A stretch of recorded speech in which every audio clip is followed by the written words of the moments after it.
तेरा हजार होला गरमिया घर में कूलर लगाई दहो। तेरा हजार होला गरमिया घर में कूलर लगाई दहो।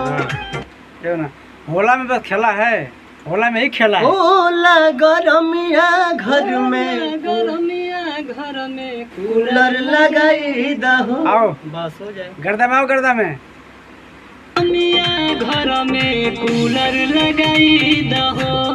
तेरा हजार होला बिटिया देखो। अरे मैं बताना हो देखो हो कह रहे हो ना, वो समझ रहे हो ना। ओ को हो के बाद ओ 2 बार डाल दो, दिमाग में क्रच करो, ठीक है। हो ला, हाँ बस यही करना, कुछ नहीं करना है। वही तो कह रहा है कि होला में ही खेला भैया, मिजाज मेरा जा।